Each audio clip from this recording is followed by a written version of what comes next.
we go. All right. Well, good afternoon, everybody. My name is Chris Frey. I'm the Associate Dean for Research and Infrastructure in the College of Engineering at NC State. Welcome faculty members, staff, students, friends, and visitors to the 40th R.J. Reynolds Tobacco Company Award Ceremony and Lecture. For 40 years, this award has honored a member of the engineering faculty who has demonstrated superiority in carrying out the university's threefold mission of teaching, research, and extension. A committee of faculty members from the College of Engineering and other NC State colleges representing academics, research, and extension reviews nominations and recommends a candidate to the Dean of Engineering. The R.J. Reynolds Tobacco Company Award is the most prestigious award the College of Engineering presents to an individual faculty member. The $25,000 award is given in increments of $5,000 over a 5-year period. This annual award is supported by, I don't know if this is me or the microphone cutting in and out. So Francis, this will be, yeah, okay. All right, thank you. So this award is supported by the R.J. Reynolds Tobacco Company through the NC State Engineering Foundation, Incorporated, to bring recognition to scientific and educational achievements in the field of engineering. I'd like to acknowledge the continued generosity of Reynolds American for supporting this award. And I'd also like to recognize some of the faculty members who've previously received this award. There are 4 faculty members who will receive their annual award installment. Unfortunately, not all are able to be in attendance due to prior commitments, but all of these faculty members continue to excel in the areas this award recognizes, including teaching, research, and extension. And these include Dr. Fu Gu Yuan, the Samuel P. Langley Professor in the Department of Mechanical and Aerospace Engineering for the 2nd year, Dr. Richard Spontak, Distinguished Professor of Chemical and Biomolecular Engineering for the 3rd year, Dr. Michael Dickey, the Camille and Henry Dreyfus Professor of the Department of Chemical and Biomolecular Engineering for the 4th year, and Dr. Jacob Jones, the Kobe Steele Distinguished Professor in the Department of Materials Science and Engineering for the 5th year.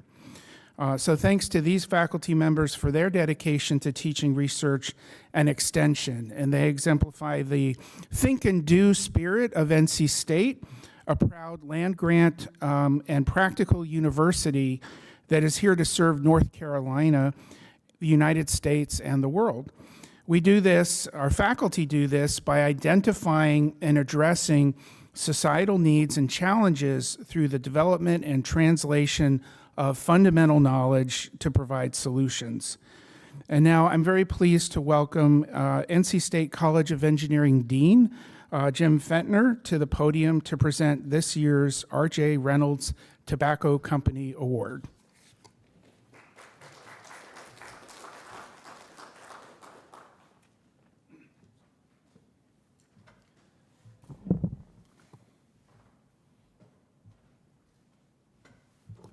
Thank you, Chris, for the introduction. It's great to see so many people here for today's lecture and for the presentation of the 2024 R.J. Reynolds Tobacco Company Award. Folks often ask me from where I previously lived in Seattle, what are the differences? And nowhere is that more clear from somebody from the Pacific Northwest than giving an award from a tobacco company. So really glad to see you all here today.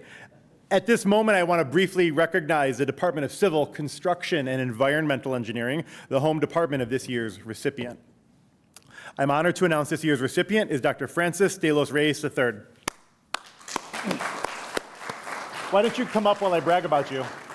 This is a fun, time-honored tradition of academia. The awardee has to stand there and be embarrassed. So stand right here and then look out and feel embarrassed. Dr. de los Reyes is the Glenn E. and Phyllis J. Futrell Distinguished Professor of Civil, Construction, and Environmental Engineering, an alumni distinguished undergraduate professor, and a university faculty scholar. He joined the NC State faculty in 2000. Francis, who teaches both undergraduate and graduate level courses, empowers students to reach their full potential and inspires them to care about the impact their education and research can have on society. In his 25 years of teaching, he has developed a teaching philosophy that is anchored in the belief that students don't care what you know until they know that you care. The other anchors of his teaching philosophy are meeting students where they're at, creating a safe and supportive learning environment, and putting an emphasis on why, nurturing an intrinsic motivation in students. It is clear from student evaluations that Dr. De Los Reyes is an effective and thoughtful educator who has supported many students at all levels in their classes and research. In 2018, he was recognized with NC State's Outstanding Teacher Award. Like prior recipients of this prestigious award, Dr. De Los Reyes is all about developing and translating science and engineering to solve big challenges of broad significance. He is an accomplished researcher who has made an impact locally, nationally, and internationally, working on water and sanitation issues in low and medium income country settings, and developing collaborations in the Philippines, India, China, South Africa, Pakistan, and Malawi. He is one of the leading academic researchers and pioneers in the field of integrated biological process engineering and molecular microbial tools to improve the analysis, design, and operation of engineered and natural wastewater and waste-to-energy and waste-to-resource systems. He was one of the first environmental engineers who started working at the interface of molecular microbiology and engineered environmental processes. His recent research includes structure-function studies in wastewater treatment systems, landfill, soils, and decentralized sanitation systems. His care for humanity is evident in his work. I will second that. And third it. Out of a concept delivered in a senior design course, Dr. De Los Reyes and his team invented the flex cravator and excluder, which provides a sanitary method for emptying pit latrines.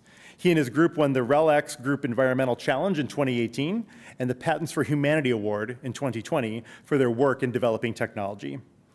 Dr. De Los Reyes was also a leader in applying his expertise in the molecular biology of wastewater to track COVID-19 community spread, for which he received funding from the National Science Foundation, the state of North Carolina, the city of Houston, and the CDC. He shares his knowledge and research widely. Francis is on the editorial board of the American Chemical Society's prestigious journal, ES&T, Science and Engineering Journal, which is the official journal of the Philippine American Academy of Science and Engineering, and the Transactions of the National Academy of Science and Technology, Philippines. He has served on editorial boards of Water Research and the Journal of Environmental Engineering. He's conducted workshops for wastewater treatment plants and operators in the US and in the Philippines. He's also a TED Fellow, and his TED Talk on sanitation has been viewed over 840,000 times. Nothing I've done has been viewed 840,000 times. It's super impressive. In 2020, he was named corresponding member of the National Academy of Science and Technology of Philippines. He's a past president and board chair of the Philippine American Society of Scientists and Engineers. And Francis is a board-certified environmental engineer by eminence from the American Academy of Environmental Engineers and Scientists. He's a Wastewater Environment Federation Fellow. With that long, long list of accomplishments in education, research, and extension, which barely scratches the surface of all Dr. De Los Reyes has done at NC State and beyond, it is no surprise he is this year's R.J. Reynolds Tobacco Company Award recipient. Francis, let me offer my sincere congratulations on this well-deserved honor, and now I'd like to present you with your award. Just let me get a photo.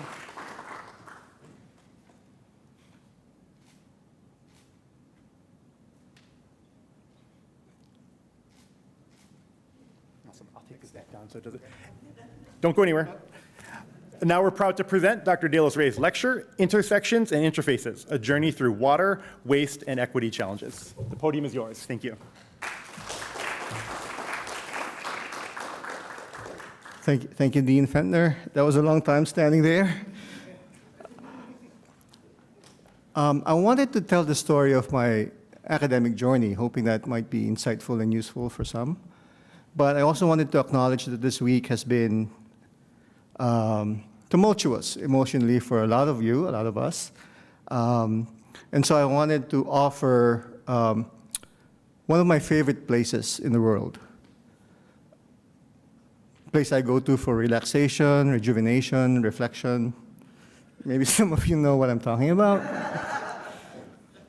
And actually, my academic journey somehow, actually starts here. When I was a young boy in the Philippines, growing up in the Philippines, I spent a lot of time on the toilet, and I read a lot there, and I played there. One of my toys was, a bucket and dipper. We call it tabo in the Philippines. The Philippines in Southeast Asia is a nation of washers. So that's how you clean yourself after using the toilet. The technical term is anal cleansing. But also, this is where I conducted my first experiments. And so I thought that I had discovered some laws of buoyancy and bubbles and displacement, but it was a lot of fun. When I was 12 years old, my dad decided to resign from his comfortable job as a manager of an engineering company and decided to open up a machine shop. And it's not this, but it looks kind of like that, so I got that from the web. There were a couple of things I learned during that time. I was 12, 13. I would spend summers working at that machine shop, and also sometimes Saturdays when it was needed. And I learned a couple of things. One was some machine shop skills. I still think I can handle an oxyacetylene torch today. And the other was that I got to work with my dad's workers. And I learned how to talk to people. I learned how to listen to stories. This is a typical drinking session in the Philippines, usually after payday. And imagine a 13-year-old boy joining that group, right? I wasn't drinking. I was just there listening and enjoying the company and understanding that every person has a story to tell, and there's something I can learn from everybody. And that was a good lesson to learn at that time. My father also built water tanks. So actually, if you think about it, it's come full circle. And I used to be the one who would go up there and paint the tank actually from the inside and the outside. And then also I got to watch manual drilling of wells. I got this from TikTok, but that's exactly the rig that was used. So I got to understand how to actually, tap groundwater as a source. So growing up, lots of these lessons are now coming back. Now, in the 1980s, the Philippines was under martial law. We had a dictator for a president, so I know a little bit about dictatorships and oppression of political opponents and violations of human rights.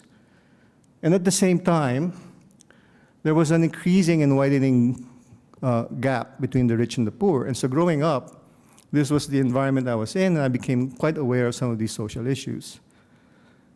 I was the president of the Student Alliance in my high school, and in 1986, huge mass demonstrations, people power. I was leading students in doing all kinds of civil disobedience, including burning propaganda, newspapers, and eventually going out into the streets and joining the millions who eventually, one fateful day or week in February 1986, ousted the dictator from power. So that was kind of like the milieu I was growing up in. And it's only years later that actually I came to realize what this was all about. And this is a quote from Jim Farmer, who was the head of Partners in Health. Maybe some of you in public health know him. And this is something that I thought really was what I was thinking the whole time. The belief that some lives matter less is fundamentally not a good idea. And I relate all of these because this is a talk about intersections and interfaces. And the very first intersection was in college, do I do STEM? Do I do engineering like my dad, who I admired because he knew everything, Or do I go to social science and do I go to politics and continue my activism there? The science won out. I had great science teachers. I went to a science high school.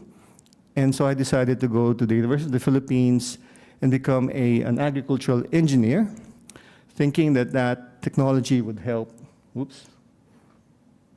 technology would help uplift farmers from poverty, because they were the poorest sectors in our society. I took a lot of classes in hydraulics, fluid mechanics, hydrology, but then in the end, I gravitated towards more water pollution, water contamination, and then treatment. and so more like water quality. I was fortunate after a couple of years of being an instructor at the university. Oops. Okay, I was fortunate to get a Rotary Foundation scholarship for grad school, for 1 year of grad school. And so I'm always grateful to the Rotary Foundation. I went to Iowa State University where I got to meet and actually know my wife a lot better. And I joined the lab of Richard Daig at Iowa State, and he was doing a lot of work on anaerobic systems. So this is not the reactors I worked with. I searched for a long time for the pictures of my old reactors, couldn't find them. But this is like Michaela, this is like the reactors in the hot room. It was a hot room, 35 degrees centigrade, and I remember, I don't know what's going on. I remember, when I went home, my wife told me to shower before I actually, went near her because there's some smell, right? But that was the first time that I really got exposed to reactors and microbiology, right? Thinking about the pathways, for example, for methanogenesis. This was very fascinating to me. And today, I still teach it. So essentially, it's a network, right? Step by step, a lot of different organisms are involved. And if something goes wrong in one of these arrows, the whole thing goes awry. So you want to make sure the methanogens are happy, because if they're not, then they can't convert the hydrogen, which is needed to actually make the delta G, the thermodynamics of the syntrophic bacteria, work. So this was all really fascinating to me. Then I got a chance to go to the University of Illinois, Urbana-Champaign, to do aerobic work, so activated sludge, perhaps the most common biological treatment system in the world. And I got to work on a problem called foaming, which is this filamentous brown scum layer at the surface, and it causes lots of issues. And we don't know exactly, which organisms are doing it, which are involved, what's the causation mechanism, and all those kinds of things. But during those times, it was quite, heady times at the University of Illinois, because the 16S-ribosomal RNA was becoming a part of environmental engineering. Carl Woese was basically rewriting how we viewed life, the other domain of archaea and so on. And he was on campus. And my advisor, Lute Raskin, was one of the first pioneers to actually be an engineer doing these tools. So during those times, we designed probes that targeted the 16S RNA gene.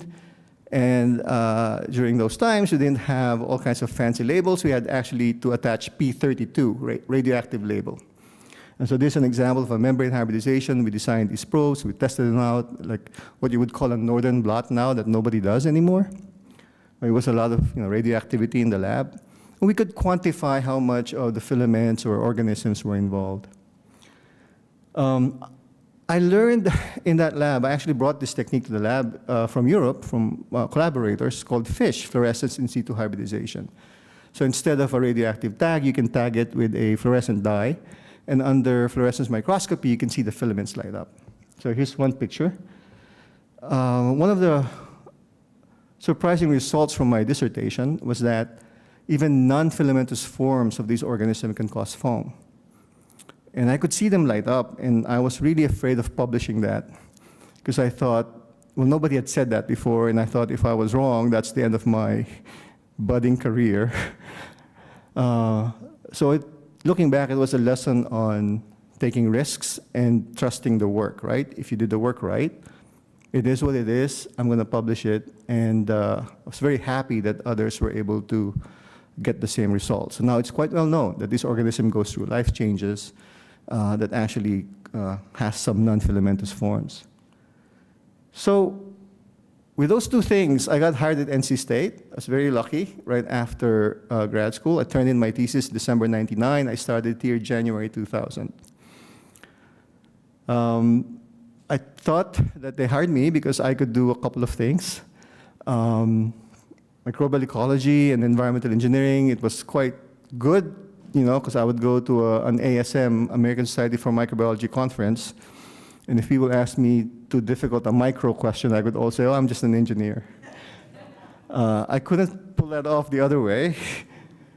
But this intersection was one of the first intersections, right? So I phrased my research as opening the black box and asking these, what I would say are traditional ecology questions. Who's there? What are they doing? And then more importantly, how can we influence them? That's the engineering part of it. So we went to town. This interface, I used, my students and I used modeling. We used full-scale, lab-scale reactors, working a lot with the town, the city of Raleigh, and the towns around here. And then on the microbial ecology side, using the tools available to us and inventing some tools too. Some of them are obsolete now, like DGGE or TRFLP. But during that time, that was what we used to look at community analysis. So I was very lucky. My NSF career, I got it the first time I applied for it, and it was about filamentous bulking. So kind of like similar to my previous work. And I won't bore you with the details. There's a lot that happened here, but we were able to design probes for a particular filament and show that that was the cause of bulking and relate the thresholds for bulking to the bulking phenomenon. We can actually correlate and even predict bulking based on the filament. So that was some of the initial work that quite exciting.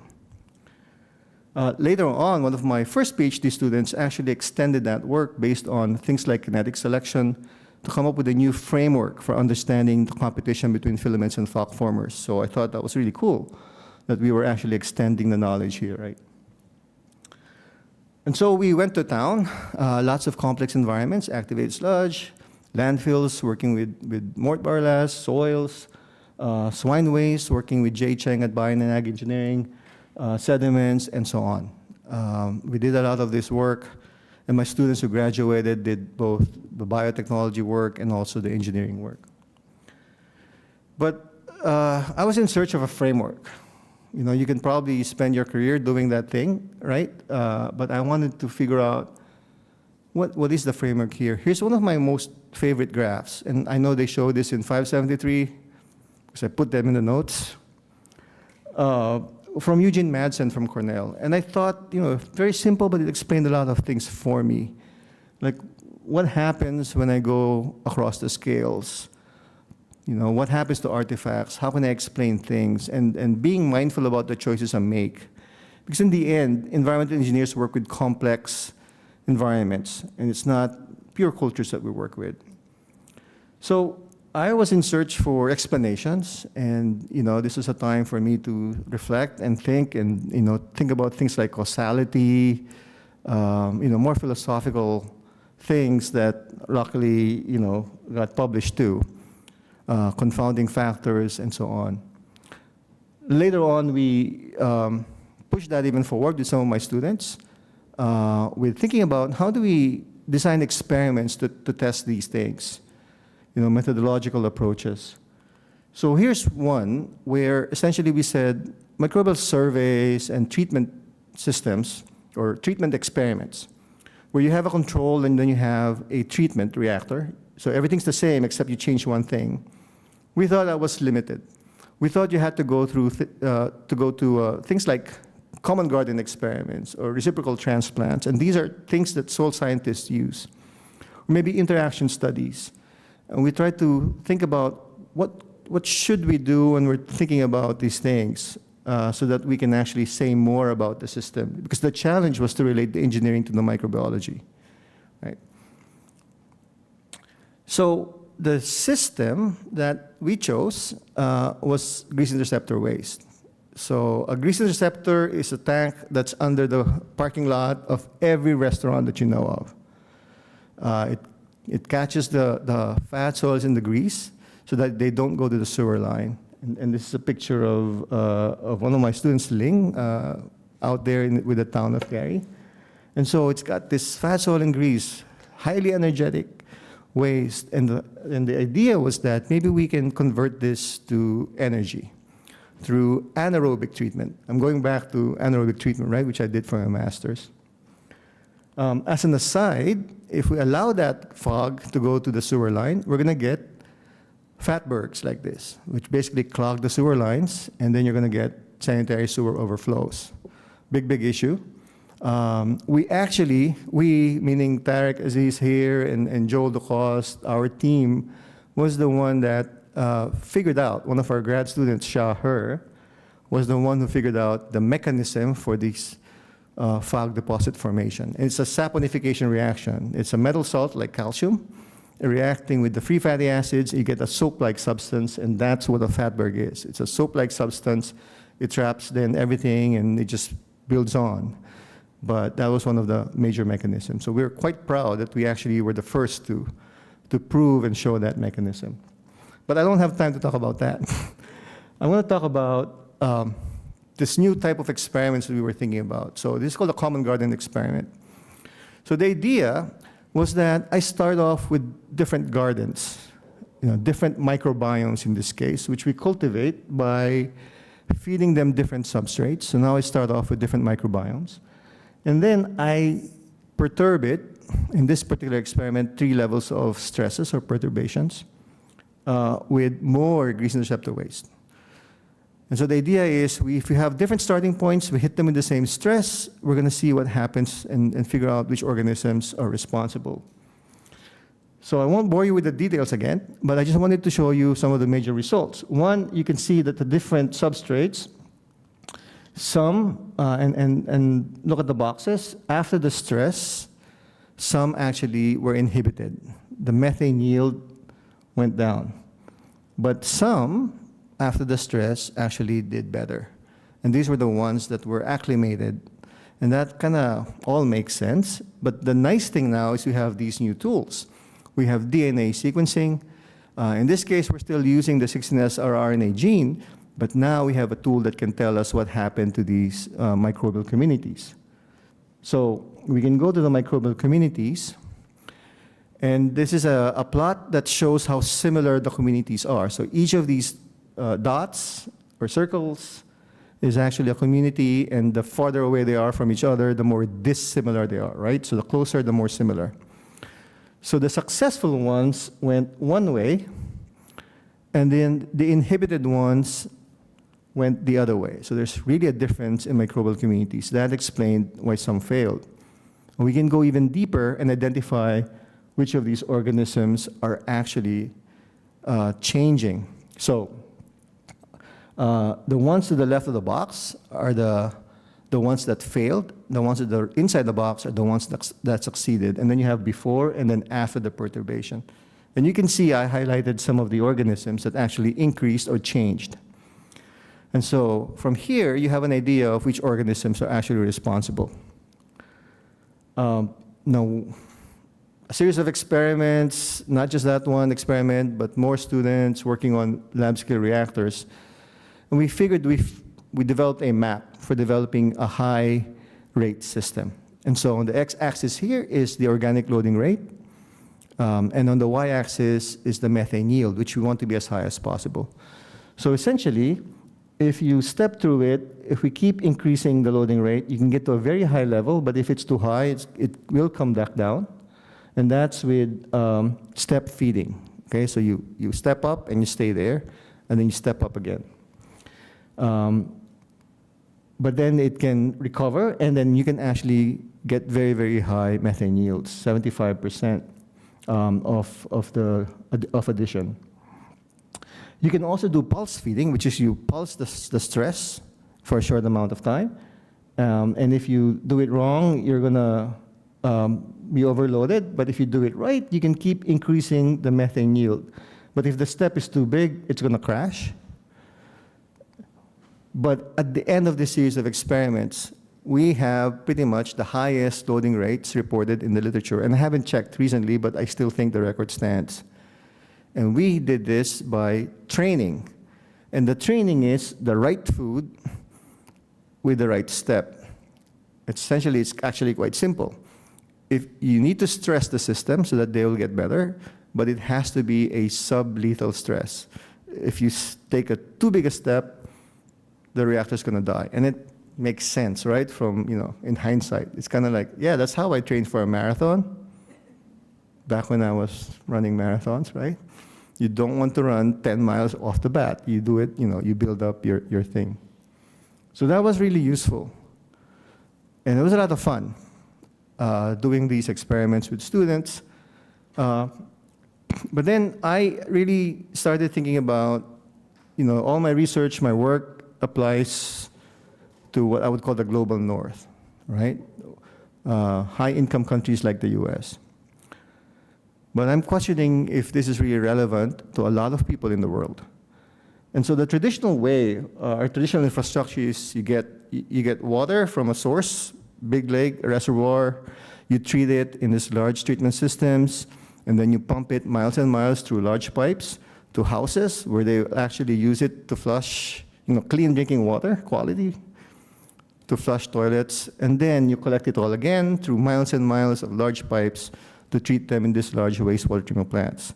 Somehow, if an alien came to Earth and looked at that system, they would probably say, that's probably doesn't make sense on some levels, right?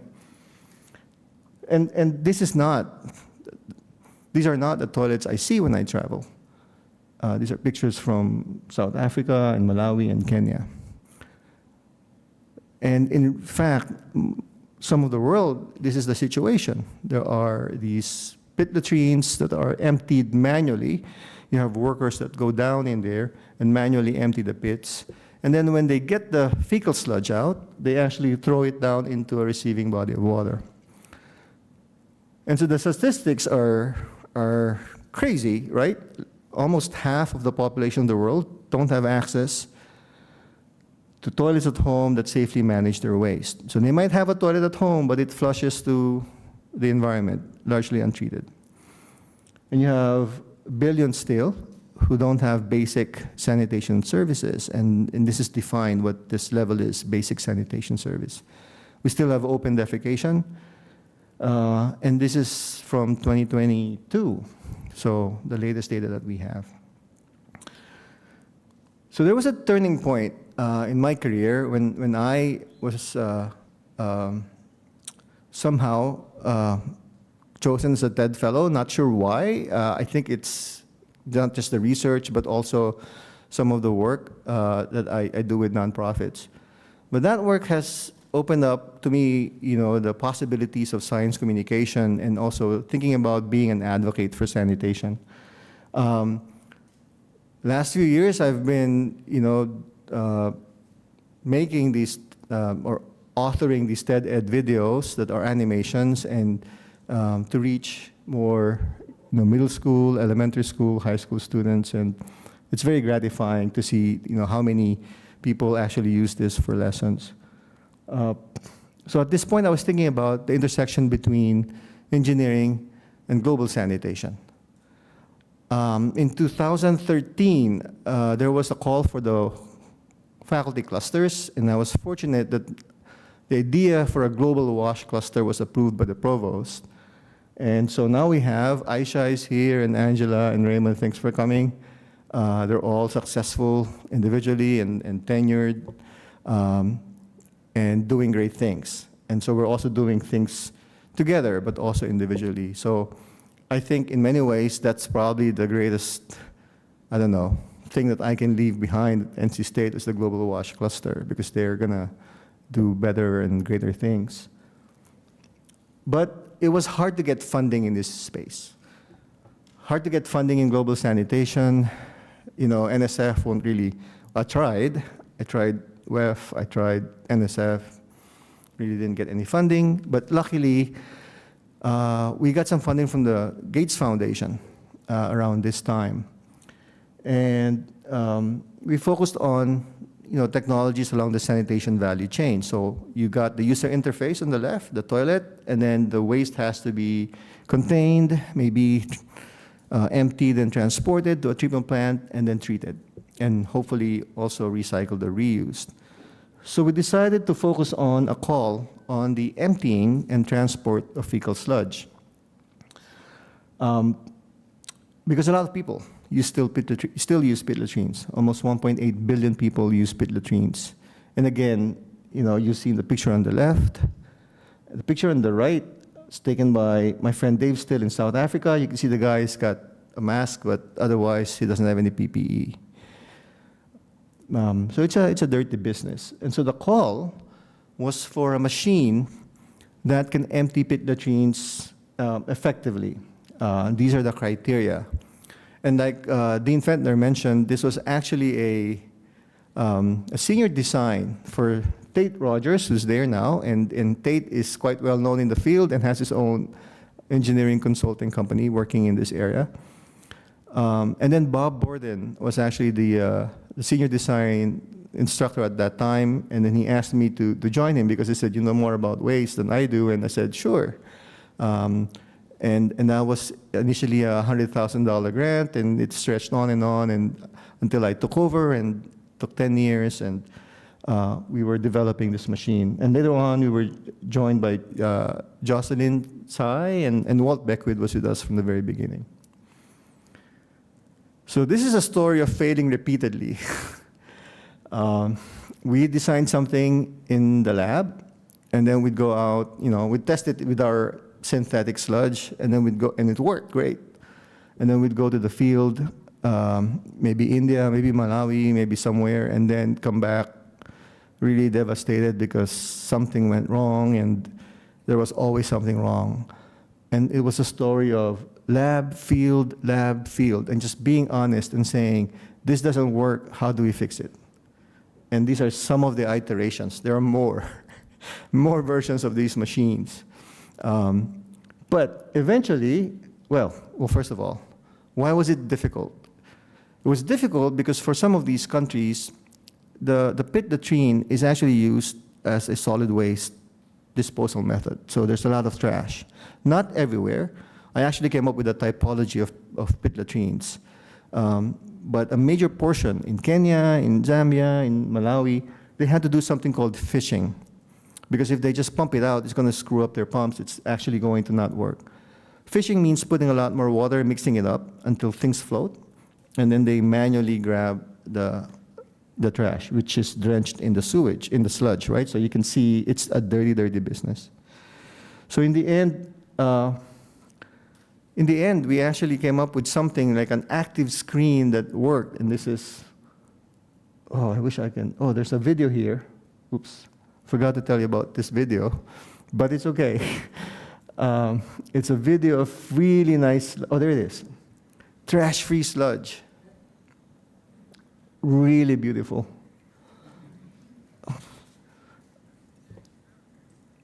And the trash that, some of the trash that would have clogged the pipes or pumps are on the other side. And so we got this thing working. And so now we have several systems that can actually do the work for you completely, and also the trash excluder, which can be attached to a vacuum truck, can be attached to your own custom system. And we've shown that, yeah, this works, and this will help solve the problem. And this is the machine, the excluder at least. Why is it not widely used? That's a whole new seminar on the Valley of Death. And the difficulty in really making something work in these contexts, right? The technology is one piece, but then the regulations are another. Basically, you can't compete with manual emptying if there are no regulations. That's the bottom line. And then the other thing too is we try to make it cheap, but then a manufacturer wouldn't talk to us because the margins on manufacturing it were too small. So why would they do this when they can invest their money in, I don't know, a cell phone business or something? That was what we learned. So there's a whole, I gave a talk on this, on why it all failed. But the technology is still there. And the technology itself was, like Dean Fender mentioned, actually got some awards, and from the RELX group, and received the Patents for Humanity Award. So we're quite proud of it, but it was a big lesson that engineering is not going to solve everything. So now we've got these intersections now of environmental engineering and global sanitation and microbial ecology. And I'm just going to give you one example, which is this previous work in Malawi where we sampled the pit latrines. My interest was, how do I use these leading edge techniques, molecular biology techniques in a situation like this? So We sampled these latrines from North and South Malawi, 55-pit latrines with our partners from Mazuzu and Blantyre. They did some pre-processing, stored it, and then we flew it to the US. We extracted the DNA and did the analysis. I'll just show you one result, which is the finding that there's only one dominant methanogenesis pathway, which is acetic-lactic, for most pits. But if it did shift from top to bottom, it would shift to acetoclastic. So it was the first time that, that figuring out what was happening within the spit latrines was reported. And this is important because, methanogenesis is how organic carbon is transformed in these spit latrines, and also because methane is a greenhouse gas. So there were other results here, but I'll just show you one example. Okay. But I was doing this work globally, but then I also knew that these types of inequities also existed in the US.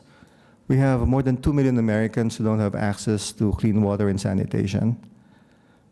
And Dig Deep, the NGO, quantified that it was about $8.6 billion a year, hit to the economy.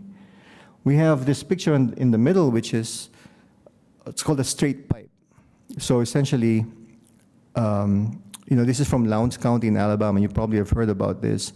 They have a toilet, they can flush it, but it goes straight in their backyard, like a cesspool. And so the UN has called this like a low-income country situation. And then you have, obviously, the infrastructure that needs to be replaced, in the next 20, 25 years.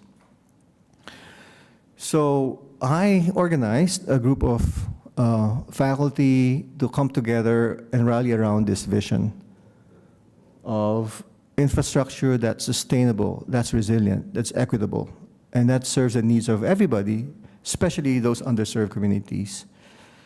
And so we wanted to apply for an NSF Engineering Research Center, which is one of the biggest funding mechanisms that NSF has, money for work for 5 to 10 years. And our idea was that, we can develop these systems that are not just centralized, but hybrid maybe, or even more decentralized. So the way it would work is technologies that work for a small community, for a cluster of communities, maybe even at the most decentralized scale, the house. So in your house, you recycle your water, you've got machines that actually convert your yellow water, your gray water, so you can rely less on new water coming in. And the way it would work is that you have maybe a circuit rider system for operation and maintenance. And this will only be feasible if we have sensors and you have things that will measure what's going on. The hope was that on your phone, just as you are able to see what the temperature is at your house or who's at your front door, you can actually see and look at the quality of your water or the quantity of your water. So that was a lot of sensors, a lot of data. That was the hope for this ERC. And the innovation was all of these, working with communities, understanding their needs, developing these technologies, and then also looking at it from a system standpoint, what really makes sense, knowing that one size does not fit all. And so we thought that this was really, really not just interesting, but impactful research. And personally, one of the most satisfying things that I've done is to try to get this team together and work on it. So we call this last effort Clear Wash. 6 universities were involved, 50+ community organizations and government agencies and so on. It was a big, big thing, a lot of work. There were 40+ faculty involved. Some of you can see your faces there. Wash Cluster and Detlef. So it was fun. And to me, it was kind of like the next intersection, right? Because now I'm going back to environmental engineering and then social sciences, but then also data sciences, because now we have sensors. We're going to have lots of data. We're going to have AI and machine learning and so on. Be nice if we got this. But of course, the title is Future, because we did not get it. We got to the very last stage, but we did not get it. And so this is my other story of failure. The ones in red are the ones that did not get it. We did not get it. We did get a planning grant, but you can see that it's been several years now, and this year we heard about that we didn't get the clear wash, but we got to the last stage. It's a story of failure because somehow we're almost there, but we don't get it. But I also added persistence because I don't know if this is smart or not, but we're trying again. I don't know if we're smart or not. That's what I said. We might need to change the title. We might need to take out the word equity from the name of the ERC if we're being smart about it, right? Okay, so I'm ending on a failure story. But there were unexpected twists and turns in this journey. I hope I kind of told you a little bit about, starting off my undergrad and doing, land and water resources, water quality, going to wastewater treatment, and then focusing on biological processes and biotechnology, microbial ecology theory, which I didn't have time to talk about, but we're working on things like community assembly, and then global sanitation, and then maybe the next area is infrastructure for resilience and equity. And I wanted to end on a few things that maybe these are the most useful things, right? So first, I hope I've convinced you that magic things happen at interfaces, right? So that's where you want to be.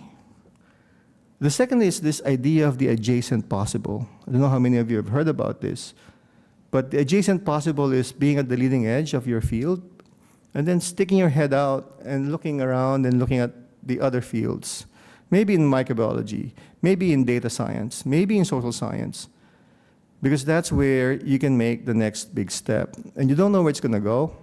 It's kind of like a room with a series of doors. You exit one, there's another room with another series of doors.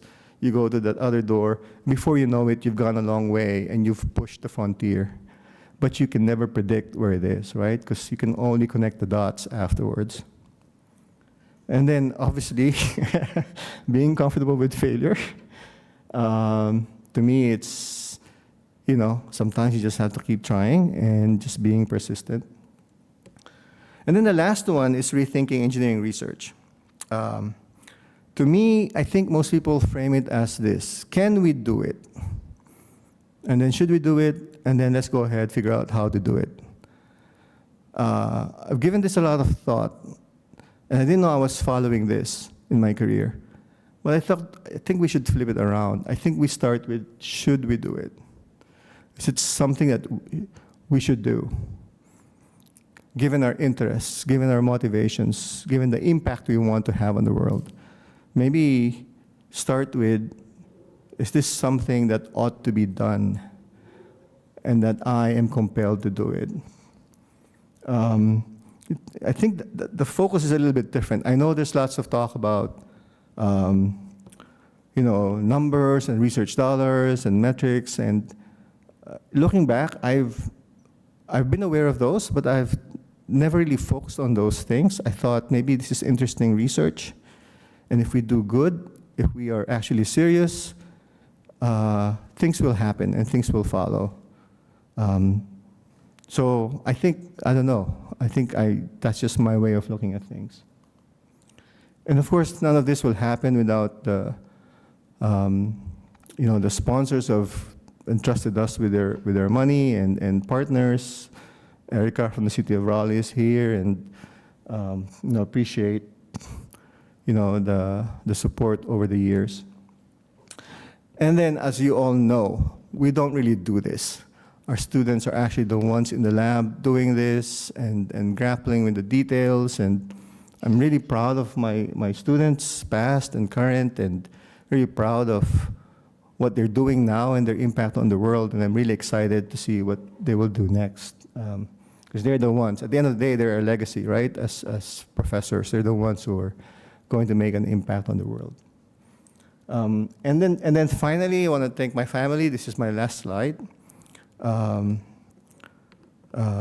wife has been always been supportive. And then my kids, who cannot be here, but hopefully they're watching or they will watch later. I know it looks dark right now, but be the light.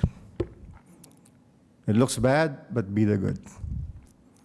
I want to thank you all for being here, my college, my department, my colleagues. Thank you.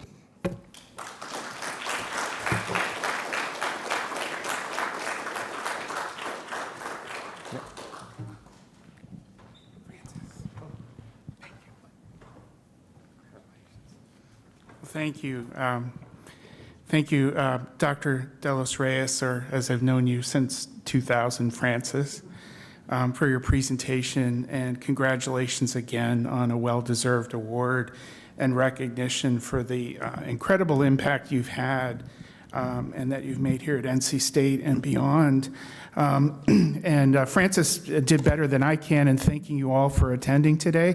But we're not done. We want to celebrate Francis and his accomplishments and impacts and have a chance to talk. So we have wonderful refreshments. So please stay, join, enjoy the refreshments. I know Tracy would join me in saying please consume the refreshments. And with that, we will now go into the reception.